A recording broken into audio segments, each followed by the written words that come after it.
Hey everybody, how's it going tonight? So tonight's gonna be a little bit different. This is not mattnews.biz. This is actually something I wanted to start um, uh, just because I like to read and try to do like different voices and everything like that. And so I just want to give myself as much opportunity to do that. So that's why one, you're probably gonna be able to see the microphone closer to my face, um, and two, uh, just trying something different, trying something. Um, so some of you might not know I have another podcast called American Tall Tale with Old Peculiar Pete. So what I'm thinking about doing right now is because I wanted to start this project as well because I am one that really loves the Halloween season. And we can debate about that and talk about that, but whatever. I love the Halloween season, and so I love telling Halloween stories and just getting into that spirit of just spooky ness and everything like that. And so I wanted to start this kind of experimental podcast project. So what I'm planning on doing is actually merging American Tall Tales with this and really just kind of going back and forth. So American Tall Tales isn't really going to be its own thing anymore. It's going to be part of this story suite umbrella where I can tell whatever story I want to, do whatever voice I want to, and it just kind of have these different characters that flow out of it or whatever. And so American Tall Tale will kind of merge with this, and this will be a part of it. So we're going to kind of start this podcast off. What I'm doing right now is a live stream, and it's going off on Facebook, YouTube, whatever. And for this, I'm actually just kind of, I want to show you what the process is because a lot of this stuff, like if you watch mattnews.biz live broadcast and then you listen to the podcast, you don't hear a lot of the testing stuff that I'm doing and everything like that. And so I kind of wanted to do that kind of behind the scenes. Live stream? Yeah, so you can hear it. It's pretty good.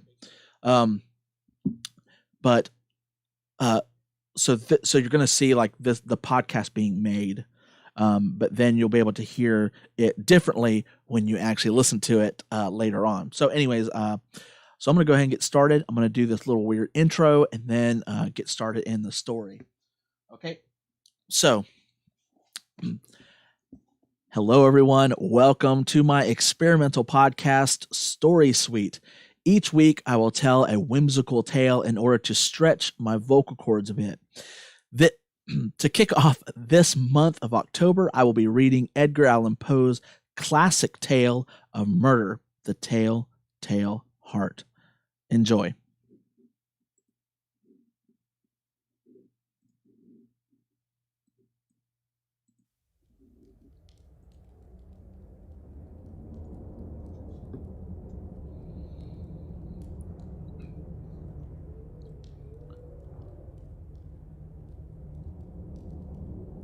The Telltale Heart by Edgar Allan Poe.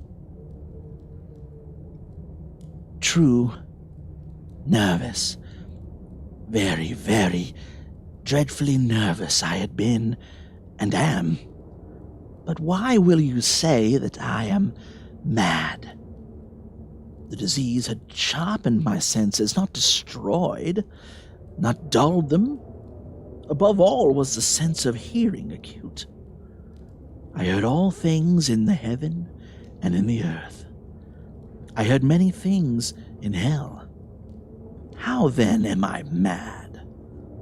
Hearken and observe how healthily, how calmly I can tell you the whole story. It is impossible to say how first the idea entered my brain. But once conceived, it haunted me, day and night. Object, there was none. Passion, there was none.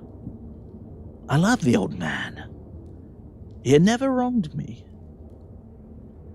He had never given me insult. For his gold I had no desire. I think it was his eye. Yes. It was this. One of his eyes resembled that of a vulture. A pale blue eye with a film over it. Whenever it fell upon me, my blood ran cold. And so, by degrees, very gradually, I made up my mind to take the life of the old man, and thus rid myself of the eye forever. Now this is the point. You fancy me mad. Madmen know nothing. But you should have seen me. You should have seen how wisely I proceeded, with what caution, with what foresight, with what dissimulation I went to work. I was never kinder to the old man than during the whole week before I killed him. And every night, about midnight, I turned the latch of his door and opened it, oh so gently. And then, when I had made an opening sufficient for my head, I put in a dark lantern, all closed, so that no light shone out. And then I thrust in my head. Oh, you would have laughed to see how cunningly I thrust it in. I moved it slowly, very, very slowly, so that I might not disturb the old man's sleep. It took me an hour to place my whole head within the opening so far that I could see him as he lay upon his bed. Would a madman have been so wise as this? And then when my head was well in the room, I undid the lantern cautiously. Oh, so cautiously. Cautiously, for the hinges creaked. I undid it just so much that a single thin ray fell upon the vulture eye. And this I did for 7 long nights, every night, just at midnight. But I found the eye always closed, and so it was impossible to do the work. For it was not the old man who vexed me, but his evil eye. And every morning, when the day broke, I went boldly into the chamber and spoke courageously to him, calling him by name in a hearty tone, and inquiring how he had passed the night. So you see, he would have been a very profound old man. Indeed, to suspect that every night, just at 12, I looked in upon him while he slept. Upon the 8th night, I was more than usually cautious in opening the door. A watch's minute hand moves more quickly than did mine. Never before that night had I felt the extent of my own powers, of my sagacity. I could scarcely contain my feelings of triumph. To think that there I was, opening the door little by little, and he not even to dream of my secret deeds or thoughts. I fairly chuckled at the idea, and perhaps he heard me, for he moved on the bed suddenly, as if startled. Now, you may think that I drew back, but no.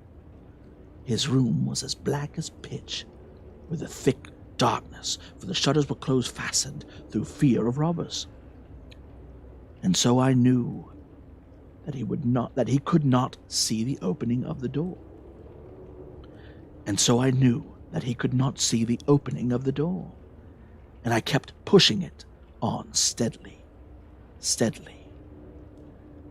I had my head in, and was about to open the lantern, when my thumb slipped upon the tin fastening, and the old man sprang up in bed and cried out, "Who's there?" I kept quiet and still, and said nothing. For a whole hour I did not move a muscle, and in the meantime I did not hear him lie down. He was still sitting up in the bed, listening, just as I have done night after night, hearkening to the death watches in the wall. Presently I heard a slight groan, and I knew it was the groan of mortal terror. It was not a groan of pain or of grief. Oh, no. It was a low, stifled sound that arises from the bottom of the soul when overcharged with awe. I knew the sound well. Many a night, just at midnight, when all the world slept, it has welled up. It has welled up from my own bosom, deepening with its dreadful echo. The terrors had distracted me. I say I knew it well. I knew what the old man felt, and pitied him, although I chuckled at heart. I knew that he had been lying awake ever since the first slight noise, when he had turned in the bed. His fears had been ever since growing upon him. He had been trying to fancy them causeless, but could not. He had been saying to himself, "It is nothing but the wind in the chimney. It is only a mouse crossing the floor. Or, it is merely a cricket which has made a single chirp." Yes, he has been trying to comfort himself with these superstitions. Yes, he has been trying to comfort himself with these suppositions. But he had found all in vain. All in vain. Because death, in approaching him, had stalked with its black shadow before him, enveloped the victim. And it was the mournful influence of the unperceived shadow that caused him to feel, although he neither saw nor heard, to feel the presence of my head within the room. When I had waited long enough, very patiently, without hearing him lie down, I resolved to open a very, very little crevice in the lantern. So I opened it. You cannot imagine how stealthily, until at length, a single dim ray, like the thread of the spider, shot from out the crevice and fell upon his vulture eye. It was open, wide open, and I grew furious as I gazed upon it. I saw it with perfect distinctness, all a dull blue, with a hideous veil over it that chilled the very marrow in my bones. But I could see nothing else of the old man's face or person, for I had directed the ray as if by instinct, precisely upon the damned spot. And now, have I not told you that what you mistake for madness is but over-acuteness of the senses? Now, I say, there came to my ears a low, dull, quick sound, such as a watch makes when enveloped in cotton. I knew that sound well, too. It was the beating of the old man's heart. It increased my fury as the beating of a drum stimulates the soldiers into courage. But even yet I refrained and kept still. I scarcely breathed. I held the lantern motionless. I tried how steadily I could maintain the ray upon the eye. Meantime, the hellish tattoo of the heart increased. It grew quicker and quicker and louder every instant. The old man's terror must have been extreme. It grew louder, I say louder at every moment. Do you mark me well? I have told you that I am nervous, so I am. And now, at the dead hour of the night, amid the dreadful silence of that old house, so strange a noise as this excited me to uncontrollable terror. Yet, for some minutes longer, I refrained and stood still. But the beating grew louder.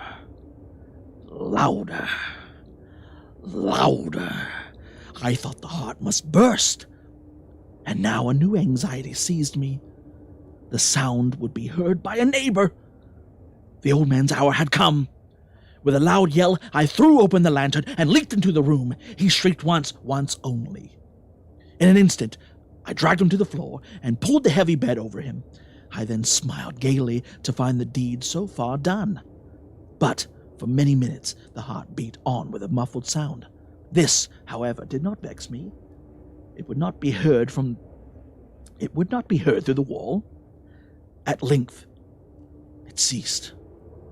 The old man was dead. I removed the bed and examined the corpse. Yes, he was stone dead. I placed my hand upon the heart and held it there many minutes. There was no pulsation. He was stone dead. His eye would trouble me no more.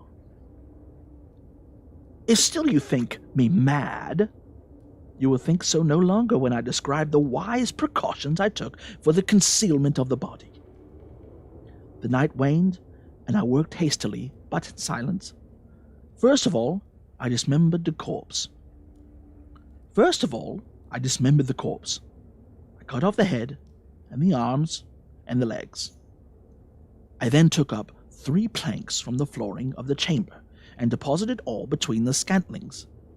I then replaced the boards so cleverly, so cunningly, that no human eye, not even his, could have detected anything wrong. There was nothing to wash out, no stain of any kind, no blood spot whatsoever. I had been too wary for that. A tub had caught all. When I had made an end of these labors, it was 4 o'clock, still dark as midnight. As the bell sounded the hour, there came a knocking at the street door. I went down to open it with a light heart. But what had I now to fear? There entered 3 men, who introduced themselves with perfect suavity as officers of the police. I shrieked. A shriek had been heard by a neighbor during the night. Suspicion of foul play had been aroused. Information had been lodged at the police office, and they, the officers, had been deputed to search the premises. I smiled. For what had I to fear? I bade the gentleman welcome. The shriek, I said, was my own in a dream. The old man I mentioned was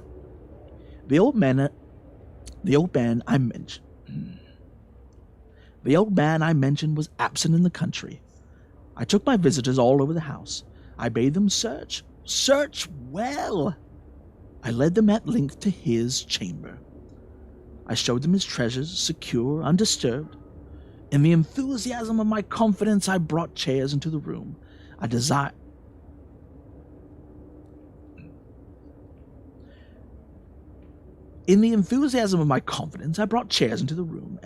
them here to rest from their fatigues, while I myself, in the wild audacity of my perfect triumph, placed my own seat upon the very spot beneath which reposed the corpse of the victim. The officers were satisfied. My manner had convinced them. I was singularly at ease. They sat, and while I answered cheerily, they chatted of familiar things. But ere long, I felt myself getting pale and wished them gone. My head ached, and I fancied a ringing in my ears. But still, they sat and still chatted. The ringing became more distinct. It continued and became more distinct. I talked more freely to get rid of the feeling, but it continued and gained definiteness, until at length I found that the noise was not in my ears. No doubt, I now grew very pale, but I talked more fluently and with a heightened voice, yet the sound increased. And what could I do? It was a low, dull, quick sound, much such a sound as a watch makes when enveloped in cotton. I gasped for breath, and yet the officers heard it not. I talked more quickly, more vehemently, but the noise steadily increased. I arose and argued about trifles in a high key, and with I arose and argued about trifles in a high key and with violent gesticulations, but the noise steadily increased. Why would they not be gone? I paced the floor to and fro with heavy strides, as if excited to fury by the observations of the men. But the noise steadily increased. Oh, God! What could I do? I foamed. I raved. I swore. I swung the chair upon which I had been sitting and grated it upon the floor, but the noise arose over all and continually increased. It grew louder, louder, louder, and still the men chatted pleasantly and smiled. Was it possible they heard not? Almighty God, no, no! They heard, they suspected, they knew they were making a mockery of my horror. This I thought, and this I think. But anything was better than this agony. Anything was more tolerable than this derision. I could bear those hypocritical smiles no longer. I felt that I must scream or die. And now, again, hark! Louder, louder, louder, louder! Villains! I shrieked. Disassemble no more. I admit the deed. Tear up the planks. Here, here! It is the beating of his hideous heart!